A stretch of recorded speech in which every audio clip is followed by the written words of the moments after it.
Welcome to the Action Network podcast. I'm your host, Evan Abrams, and I'm joined by Brandon Anderson for today's Best Bets episode.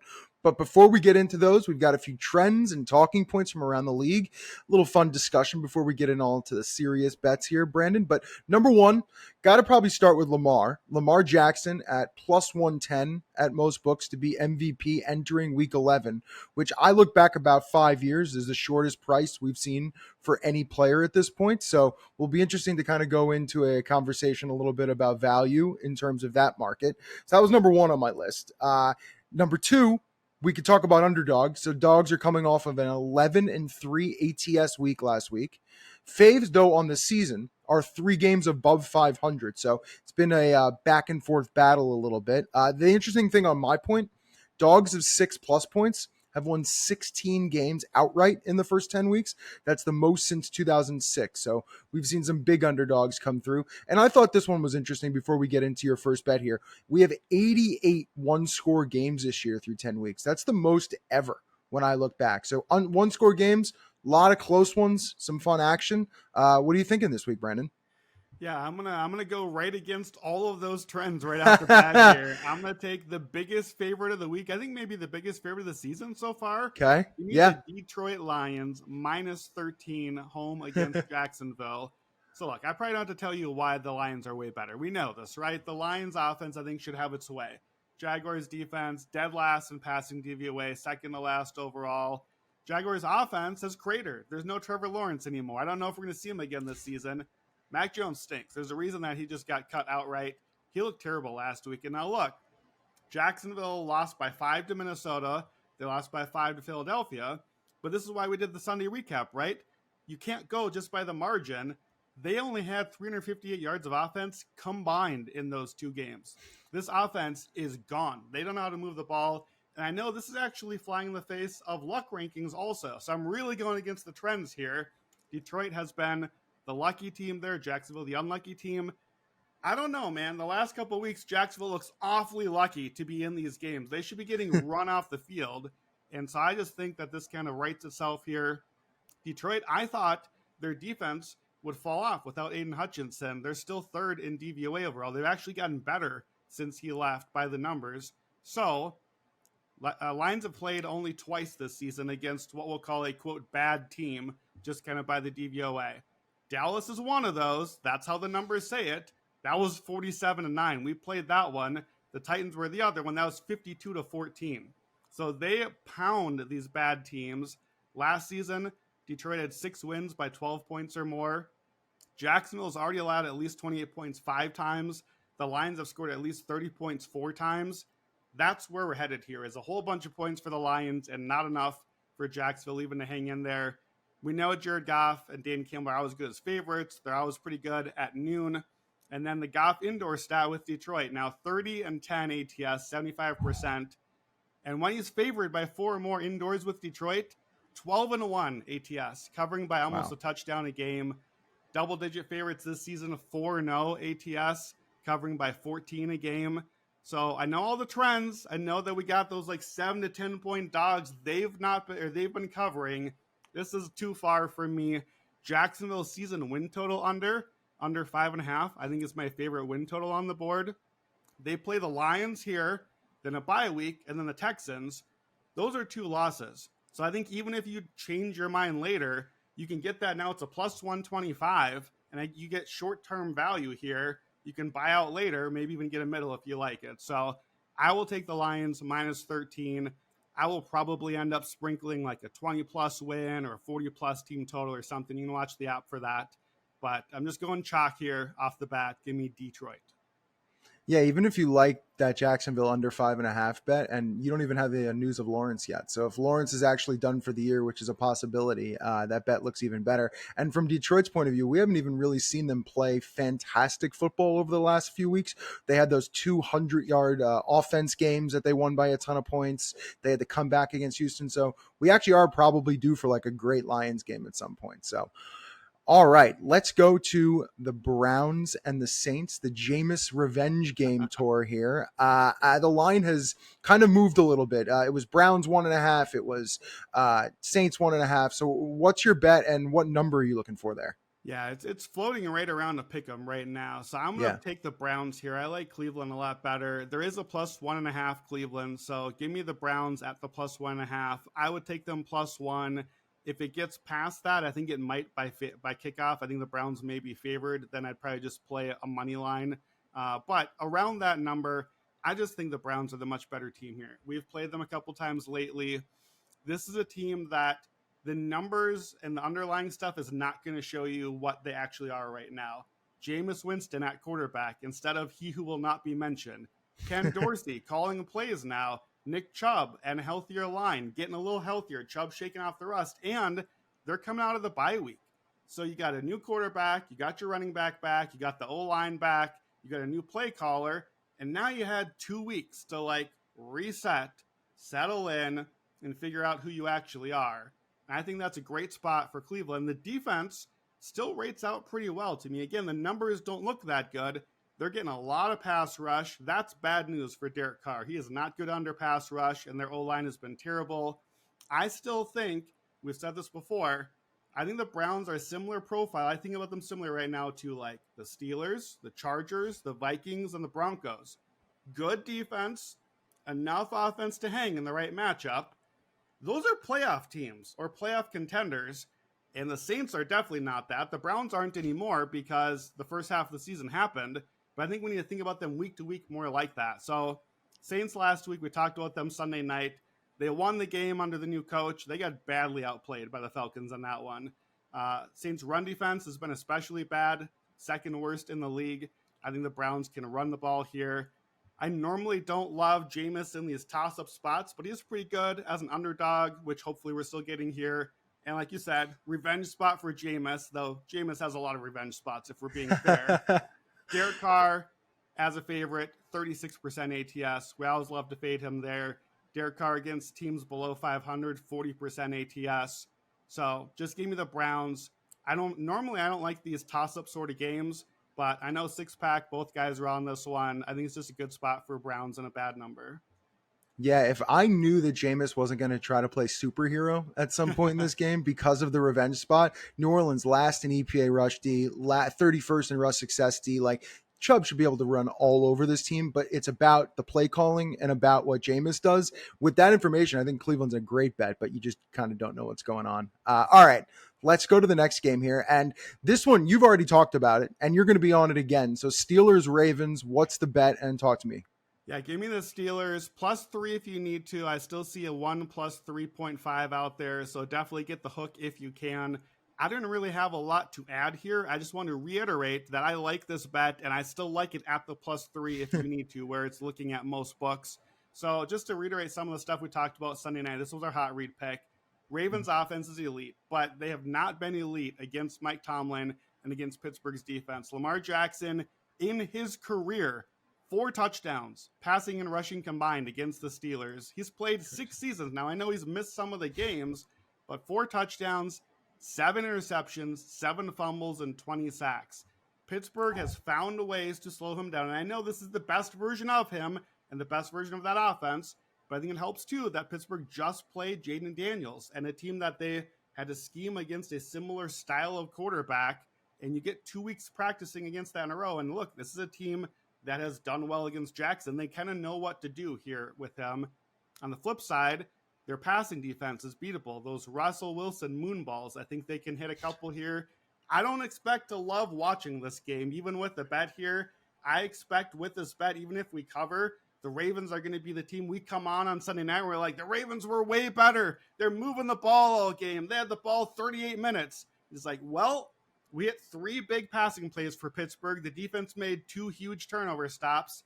That's just what happens in these sort of games. This is that old rah-rah Mike Tomlin spot. Pittsburgh just finds a way here.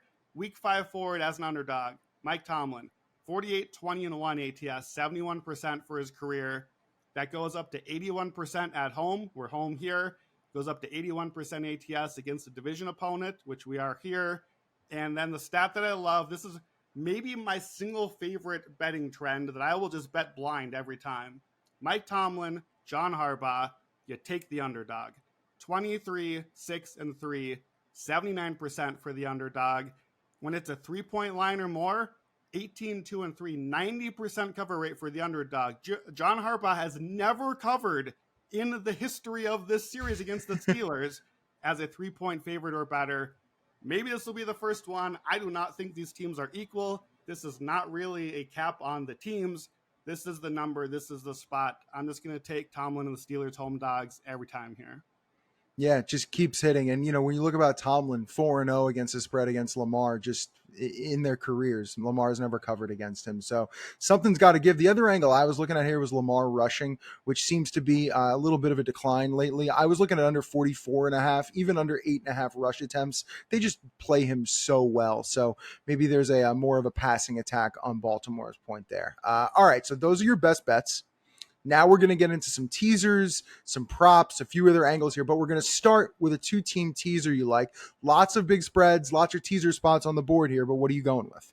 Yeah, I'm going to take two teams at about a touchdown favorite. Give me the Dolphins -7 home against the Raiders, and then we'll go to Monday night. Give me the Texans on the road -7 in Dallas. So there is one major book out there has a -7 on both. You can tease those down to a -1. You're getting close to a money line parlay here, but that's -140. We get -120, hopefully, on the teaser, depending on your book price. We haven't done a lot of teasers here. So what's the point of a teaser? We know, but in case you haven't played a lot of teasers, we like the number here at 7.5, teasing down because you cross off key numbers. So we're getting below the 7, below 6 and 4, a little bit less so, below the 3 also. We're getting past all those spots, and I'll tell you why I think that matters in a second. I don't think I need to convince you why we like Dolphins over Raiders, why we like Texans over Cowboys, but Dolphins, Raiders, two ships passing the night. The Dolphins are kind of figuring things out. The Raiders are off a bye week. I kind of forgot they existed, to be totally honest. Like, they don't exist as an NFL entity right now. They can't pass. They can't hurt this run defense. Their run defense, I think, will get gashed by Miami. McDaniel and Tua have been pretty good against sub-500 teams. So I don't think they're what they're supposed to be. They can beat the Raiders at home. Texans, Monday night, not a team I've loved this year. We've faded the Texans a lot. The Cowboys stink. The Cowboys, season long, are bottom 7 offense and defense, and that's with Dak Prescott and all the good stuff, whatever they've done well. Dallas had 146 yards last week. Cooper Rush, bad. My guy Trey Lance, bad. There's nothing coming here for Dallas, and the one unit I trust here is the Texans defense.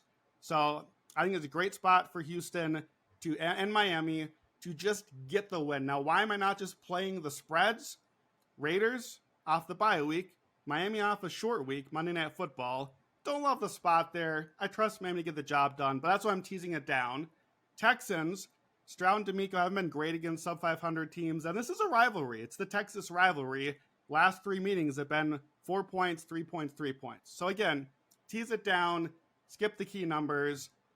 I'm just taking two teams that I think need wins here, need to keep things moving against the Raiders and Cowboys that, quite frankly, might be as bad as anyone in the NFL right now. So Dolphins, Texans, tease them both down to -1. Just win, baby.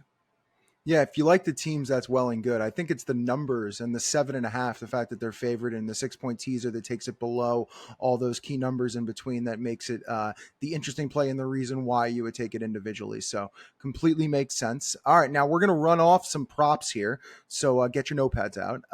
We're going to start with Colts Jets, and you want to talk Jonathan Taylor. Which way are you going?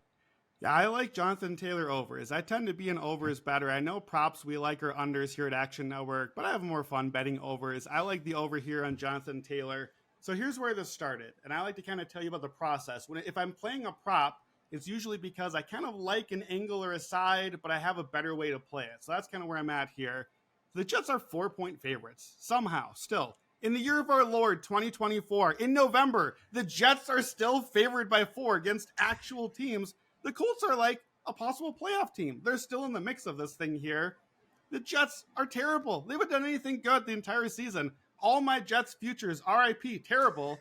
So I don't like the matchup here for the Jets. These are two just kind of blah teams, but do I really want to back the Colts on the road? Do we want to trust Anthony Richardson, who's back in for Flacco? I don't know. So why do I like the Colts if I like the matchup? Got to be more than just, the Jets stink. That's not a cap. Okay, well, here's the cap. We've talked about the Jets being terrible, running the football and stopping the run. They can't tackle this season. We saw it right away week 1 Monday night. We've seen it consistently since then. Their run defense is bad. The one thing I trust about Indianapolis is running the ball. They're a top 10 offense. So that's why I switched from a Colts +4 to just let's play Jonathan Taylor. So here are the numbers. Jets, top 10 most rushing yards allowed to running backs, 20 plus carries to running back for the last 5. They've only even faced twice this season a top 12 rushing team. Jordan Mason, the backup running back, drops 28 carries, 147 yards. Ray Davis, Buffalo, the backup running back, 20 carries for 97 yards. So even though they're facing the backup running backs for these good teams, they're getting gashed on the run. We watch these games. This freaking team is on TV every single time, so we have to watch the Jets. They can't stop this. So I kind of like 20-ish rushing attempts. There's no rushing attempt lines out there yet. I don't mind the touchdown. They're getting a lot of touchdowns. If Taylor gets 20 rushes, he's averaging about 5 yards a pop. I like 100 yards. So with Richardson, he's averaging 10 yards higher per game. I love a running back with a rushing quarterback. There's like one less set of eyes to stop the running back. With Richardson, he's at 88 yards or more 4 of the 5 starts, despite 2 games against Houston, that really good defense, a game against Pittsburgh, Chicago and Green Bay, pretty tough defenses. So I think even with tougher schedule, he's been much better with Richardson. So I guess I haven't actually said the bet here. I'm taking the rushing yards over, but the line's at like 85.5, 86.5. Books have sort of sniffed this out. They're like, okay, we think he's going to have a lot of rushing yards too. So I'm going to pivot. Give me just 100 yards. It's plus 210. We're getting about double the payout for what effectively is one good extra run from Taylor. So I know that number I said is kind of just barely over the 85, 86. I'd rather go for the double payout. I also had an article up this week on season stat leaders. Jonathan Taylor is 100-1 right now to lead the league in rushing. Now he's a ways back. He missed a couple games. You have to fade Derrick Henry and Saquon Barkley to win this bet. I don't mind fading old running backs that get injured sometimes. Saquon's got an injury history. Derrick Henry has no injury history. He's like a machine sent from the heavens to just dominate on the ground. But at some point, the man with like a billion carries might run out. So 100-1 with Richardson back in the lineup now. I think this is a good kickstart spot here. Give me the 100-yard rushing game, plus 210, Jonathan Taylor. Yeah, and you mentioned the Jets have been bad against the run all year. It's been even worse since Saleh left. So since week 6, they're last in rush EPA per play, 25th in success rate, 29th in pass EPA, and 30th in rush EPA. It's been, and the 6th most points allowed since week 6 as well, and they've only forced 1 turnover. So their defense has been an absolute mess since letting Bob go. So with you there. All right, you got one more prop here before we get into the big game. You're talking Josh Jacobs. Which direction are you going? Yeah, as usual, I'm going with an over here. Just keep it simple. Over on the rushing yards, 68.5 over for Josh Jacobs against the Bears. So the Bears are in free fall, obviously. They can't figure out left from right. They fired the OC, Matt Eberflus. Like, you're out of moves, my friend. This is it for you. It's a weird spot. Like, it's a lot of points in a home division rivalry game. So that's where I was like, man, do I have to like hold my nose and take Chicago here? Here's the problem. Not really a rivalry, right? The Packers have won 10 games in a row against the Bears. They've won 25 out of 28 against the Bears. Now I know most of that is Aaron Rodgers, but I can't pick a side here. So what do I like about the Packers matchup? Jordan Love, healthy out of the bye week, off of the injury report, got the groin healthy. I like that, but Bears defense, almost top 5 against the pass, bottom 3 against the run. The Packers have run the ball well. We've seen a couple games this year when Love's not been fully healthy. They just run the ball, whether he's handing it off or whether it's Malik Willis out there doing the job. Packers are top 3 by rushing DVOA, and Windy City looks pretty windy this weekend, so that helps the run game as well.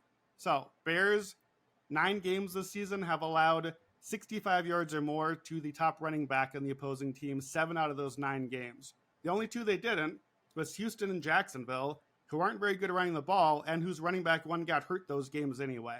So I think 65, 68.5 here, that's right in a range. Over half of those running backs got to 82 yards. I looked at the rushing attempts here again. I wanted 16. The number came out 16.5. So I think that's about where I like it, but that's the number I wanted. No escalators here for me. We don't have to escalate everything. Let's just keep it simple. Josh Jacobs over the 68.5. Let's get 69 yards. That would be nice. Yeah, if Green Bay is going to cover this game, it's going to be on the ground, especially if that's the game plan LaFleur is going with. I mean, Chicago's allowed 5th most yards per carry this year. It's no secret to them. So, especially trying to cover on the road, it makes sense to give Jacobs the ball a ton to make it easier on Love. Okay, the game of the weekend, KC, Buffalo. Even with a weekend full of great games, this is easily the best game. KC now the 4th undefeated underdog at 9-0 or better in the Super Bowl era, the first since the Chiefs in 2013. I know you got a lot of bets here and a lot of different angles, so go one by one and let people take some notes. Yeah, so I've got 2 kind of prop angles here for players. I've got an in-game prop, and then I'm kind of building towards a parlay here. So we're going to play each thing along the way, and then we'll get to the parlay at the end. Few notes off the top here on the matchup. You kind of gave some good trends here. So, like, this is the game, right? This is the one that we wait all season for. We see it year after year. Mahomes is 4-3 against Josh Allen, 3-0 in the playoffs, but that means Josh Allen's 3-1 in the regular season. Good luck finding an edge. Like all the matchup stuff I try to bring you, there are no edges. Every team is good at everything here. They're both top 11 rushing and passing, offense and defense. Good luck finding the right trend. You got the Mahomes 3-point favorite or worse trend, but you got Josh Allen, anything less than a field goal favorite trend. Those cancel out. You got the fade unbeaten teams in November trend, but not if they're underdogs, not if they just won in a close game. So those trends go out for me. The Chiefs, this great second half team. The Bills are just as good in the second half. They're the 2 best second half teams ATS, 15-4 combined. I got no trends. I got no matchups. I don't want a side here, to be honest. I kind of want to just enjoy the game. We get these epic matchups that are close down to the end. If I had to do a side, just give you a bit of a lean of where I'm thinking, I think the price is about right. I think I'd slightly lean toward a Bills win. I think they need it a little bit more. I don't need the side. So let me get to the first particular matchup I'm watching here. And this really is why I would slightly lean Bills.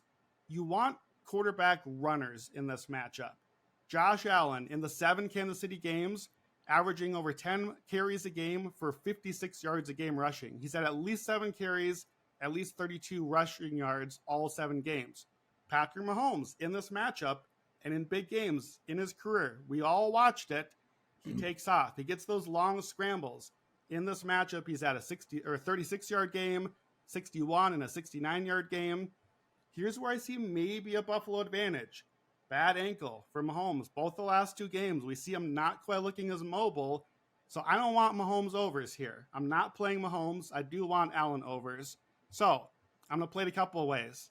Josh Allen over 6.5 rushing attempts. I don't do a lot of rushing attempts. He's gone over that all 7 Chiefs games. And I mentioned the lean toward Buffalo. We get a couple of kneel downs at the end. That's a nice way to get a couple rushing attempts in there as well if we need them. I don't think that we will. You can look at the alternates here. I see a plus 375 for 10 rushing attempts. He's hit that 5 in a row against the Chiefs. I'll probably sprinkle that a little bit. And then rushing yards as well. I'm going to play both of them. Over 30.5 rushing yards again. He's gone over that number all 7 Chiefs matchups in his career. 50 plus is plus 235. He's done that over half of the Chiefs games. So, again, we're building towards a parlay. The main plays here are Allen over 6.5 rushing attempts and over 30.5 rushing yards. I'll play those both separately. No alts in the parlays. Check the app. I'm going to have like 10 different bets on this game and different alts and all sorts of stuff. But starting there, just give me the Josh Allen rushing attempts. Give me the Josh Allen rushing yards. Yeah, if you notice in looking back at tape at like the games that they've played, Josh Allen goes the extra mile in these contests that maybe he doesn't go in other games. There's one replay they keep playing of him throwing it down the field, like while running out of bounds on one of his career. It's just he ends up doing extra when he knows they need it, and this is when they need it. So it makes sense. What else you got? Yeah, that's an angle that on this podcast for years, we've done the Josh Allen rushing in big games. So that's one that we know. And I will say his averages are a little low this year. His rushing attempts and yards per game are the lowest of his career slightly. And the best Chiefs games have come in the playoffs. Again, makes sense. He's saving it for the biggest moments. This is not quite there yet. So that's why no alts in the parlay. Just those basic numbers. I think the lines are too low. All right, so that's Old Faithful number 1. Old Faithful number 2. Travis Kelce is back, baby. Travis Kelce is catching everything. Last 3 weeks of football, 8 catches, 14 catches, 10 catches. He is the receptions monster again that he once was.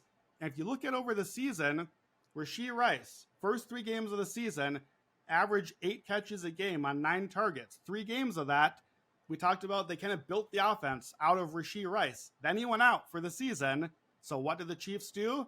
They took the bubble wrap off. Taylor Swift, keep your weight for a couple of months. Travis, we got to use him now. Get some catches in. He's averaged since week 3, almost 11 targets a game, 8.7 catches a game. So this is another one of those season leaders, I bet. Plus 700 for receptions leader for Kelce. He's right in the mix of things. He's getting a ton of catches lately. So against the Bills, in those 7 games, at least 5 catches every game, at least 65 yards, all but one of the games. Average is 7.3 catches, 86 yards. Not really overwhelming numbers. That's just Travis Kelce, basically.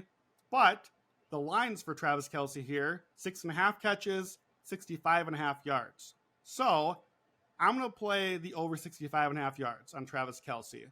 I think that he probably gets to that 8 catches line. I don't need the receptions here. If he gets 8 catches, he's going to get the over on the yards anyway. So give me the over 65.5 yards. That's going into the parlay. And again, I like my alts here. So here's a couple alts to keep in mind. 10 plus catches, which again, he's done 2 of the last 3 games here, plus 475. And then 100 yards is plus 375. 125 yards is 10-1. Again, little nibbles if you really like the Kelce angle. But for the main bet here, over on the traditional receiving yards, 65.5 for Travis Kelce.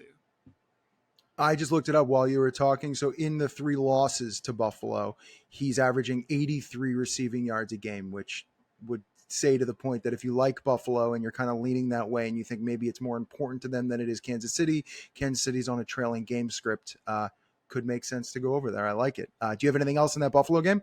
Yeah, one more is just kind of in general. I think that this is just close all the way, right? Like that, this is how we've seen these teams play. So we have a way we can play that. I've got a couple of ways because of course I do. This is what we're doing here. So both teams have scored in the 4th quarter of this matchup every single game until I bet it in the playoffs last year, and then it didn't hit. We finally got one team not scoring in the 4th quarter, but 6 of the 7 matchups, both teams have scored in the 4th quarter. Now, some books, you can play that. This is like a soccer bet. It's called BTTS, both teams to score.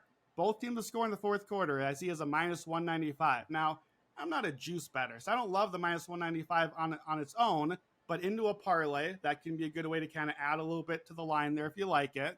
And then I just think this is a game that is going to be close down to the end. I think this is a game with the way these teams play, kind of grinding it out a little bit more this year, running the ball, and the way that this just comes down. How often is it just who's got the ball last? That's what we know how this matchup goes. So I'm going to bet either team to win by 7 or less. Here's that bet. You could just make it yourself with the same game parlay. Chiefs plus 7.5, Bills plus 7.5. Every book will let you do this. You just go add in the alternate spreads, put them both in there. Just that alone is minus 125. So I'm going to play that. That's this is a close game bet, minus 125. If you want to add in the 4th quarter thing where they both score, then you need a plus 146 out of that instead. So that's the close game bet here. If you like it, do not put this part into the parlay. But if you like both teams to score every quarter, that has nearly hit in every one of these matchups. It did hit in one of them. In 5 of the 7 matchups, one team didn't score in 1 quarter. So probably that's where we're headed for a little bit of a heartbreak. But that is 11-1 at a book out there. And if you just think we're going to get 2 awesome quarterbacks moving the ball, scoring, nary a defensive stop, that's a fun way to go too. So the main bet here is the game close either way, plus 7.5 both ways. So here's the parlay. Josh Allen, 9 rushing attempts or more over the 30.5 rushing yards. Travis Kelce over on the 65.5 receiving yards, plus 7.5 both ways. So close game, Kelce over, Allen over, 10-1 odds on that parlay. And just in case it's not a close game, take that part out. Here's a second parlay for you with just Kelsey, and Allen. Allen, 9 rushes, 50 plus yards, so a little more aggressive. Kelsey, 10 plus catches, 80 plus yards, is 18-1. So those are the 2 parlays. It'll all be in the app. It's a lot of numbers. I don't want to side on this game, but I want action on this game. This is such a huge, fun game. I want to have stuff to root for. We're rooting for Josh Allen to run the ball, Travis Kelce to catch the ball, and just hopefully a fun, close game all the way. I was going to say, other than having to rewind a few times and listen to that, it will all be in the app. It'll be under Brandon's account. We have a new Parlay Express account that'll probably be on as well. So everyone can check out the action all over the board here. All right, so we're going to go into 1 or 2 roundtable topics. I know we've been on here a little bit, but I want to get to a few of these. So, Brandon, you've got some stat leaders. You have an article up on actionnetwork.com right now, entering week 11, kind of discussing the markets for each of these categories and where you see some, take the chalk, look for a long shot. So give me a few you're looking at, and then everyone go check out the article to read the rest. Yeah, so we've got 8 of these out there. 1 article, 8 different stat leaders. I already mentioned 2 of them. Probably 2 of my favorites. Travis Kelce, reception, 7-1. That's my favorite. Jonathan Taylor, 100-1 on the rushing yards. Probably my favorite long shot there. I really like Jalen Hurts rushing touchdowns. Unfortunately, we're taping this Thursday, and he will play tonight before this drops. So keep an eye on that one, kind of see where the number lands for you. My other couple just quick favorites to mention here, Mike Evans receiving touchdowns. We played that one last year at 60-1 and hit it. Right now, there's Jamar Chase at 11 and then a bunch of dudes at like 5, 6, 7. There's a big gap in between. Any one of these bets, we're kind of betting on the favorite falling off, Chase gets hurt, whatever the reason is. Mike Evans is 18-1. He's not even playing this week, so you might be able to wait and get a slightly better price after this. Hopefully back from the hamstring injury. He's right in that mix even after missing effectively a month of games. No Chris Godwin. He's going to get a lot of looks. And then for Monday night, I can't quit him. Micah Parsons, 200-1 to lead the league in sacks. He has 3 right now, but he can rack up multi-sacks in a game. He's got a really nice schedule I kind of laid out in the article. So have a little fun. Hopefully hit like 1 or 2 of those in that. You can check out the article for all the rest of the picks. Yeah, one of them could pay for the rest. I will say this, Jamar Chase on a bye next week. So there is a chance that, the people start catching up to him a little bit. So something to look at when betting those. All right, we're going to hit one more here. Do you have a favorite make or miss playoffs bet right now entering week 11 with so much chaos to come? Yeah, so I think to me that the spot here to watch is a game that I'm not really playing the game itself, but maybe you play futures. And it's that Falcons-Broncos game where it's like, what do you make of these teams, right? Are the Falcons any good? Are the Broncos actually good? Is that defense good? I don't really know, to be honest. I think, again, 6-pack, I believe, is on the Broncos. That's the direction I lean here. I just don't trust Atlanta yet, especially on the road, especially against Denver's pretty good pass rush. So if that's the direction you lean, I think there's value already on 2 spots here, both sides of that game. Broncos to make the playoffs is plus 200. They're right in that mix. The AFC is so soft right now. Like, there are a spot or 2 just waiting to be grabbed. And then on the other side, not Atlanta, but if it's not Atlanta, Tampa, I think maybe still in the mix here. 3-1 to make the playoffs. I'd rather skip that and go for the division. I think if they make the playoffs, they probably had to do it because they took the spot, not because they grabbed a wild card. The NFC is not lacking for wild cards. So 7-1 on the division, kind of a good way, either or both of those sides, if you like Denver here, to play that direction.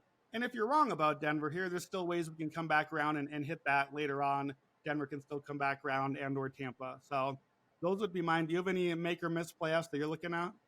It was funny because we did a question similar to this like a week ago, and we were very anti-Denver the rest of the year. But I think this game specifically could change the outlook a little bit going forward, considering that the AFC is so weak and somebody has to make the playoffs. Is the reason we're still talking about the Jets and still talking about the Bengals and all these other teams. So I definitely like that angle. I think my favorite here would be Tampa, just because they've stayed so close. Hopefully they get Evans back at some point. Godwin obviously done, but at 7-1 for the division, when you have to assume Atlanta comes down to earth, especially if you have Atlanta from the preseason, which I know a bunch of us have played, it's probably the hedge to make now because Carolina and New Orleans, I think, are in their own category, and Tampa would be the only other shot. So I do like that one as well. All right, Brandon, I think you have a look ahead before we get out of here for next week's games. What do you got for us? Yeah, I kind of have a look ahead and a half here. So I'll give you the full 1.5 one. I'm going all the way to Monday night on week 12. Give me the Ravens -3 at the Chargers. It's a -105 right now. So we're getting at the key number. I wish we could get below it, but I just think it's a really good Ravens spot. We already are betting against the Chargers this week. That was a hot read pick for me on the Bengals against the Chargers Sunday night. I don't trust the Chargers defense yet. I feel like they haven't really faced a top offense yet, and that they could get a little bit exposed by the Bengals. And if they do, this line goes up because the Ravens are better than the Bengals offensively, and I think they can really hurt them. The Ravens defense that we talked about, I'm not sure the Chargers can hit those explosives and hurt them the way that some other teams can, just the way that they're playing. There's already a 3.5 out there. We maybe could wait and get below a key number if this goes the right way, but I think if I'm right about how I feel about these teams, I want the -3 now because I think this goes up. Monday Night Football, road favorites of 3 to 7 points historically is a good spot, 58% ATS there. And the Ravens usually don't win close games anyway. They just won by a point against the Bengals, but their last win that wasn't by at least 3 was December 2022. So I think we're kind of sneakily getting like a money line almost here on just, I'm going to like the Ravens better. I know it's in LA, but we know how we feel about that. That's not a home game for the Chargers. They're going to be Ravens fans there. So give me the -3. And here's the half look ahead for you.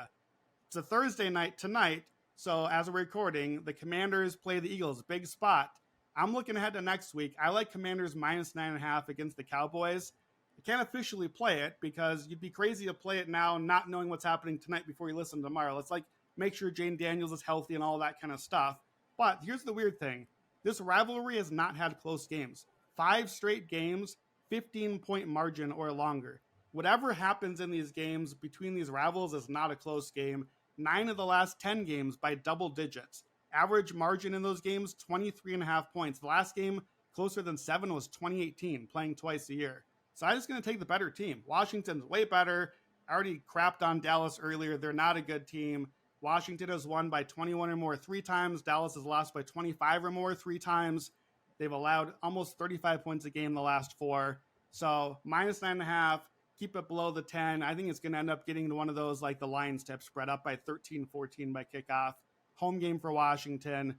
Dallas is cooked. I think they're done. So bonus look ahead to grab after the Thursday night game. Main look ahead, Monday night, Ravens -3 against the Chargers. Like a true NFL fan, Brandon, looking ahead to the Harbaugh Bowl next weekend. So that's fantastic. Thank you. And this has been fun. This was the Week 11 Best Bets podcast. Brandon gave you a ton of action. So just make sure you go into the app, read the articles. All will be set up and laid out for you. And enjoy the games, enjoy the slate, and see you guys again next week for the Action Network podcast. I'm Evan Abrams. That's Brandon Anderson. And enjoy, everyone.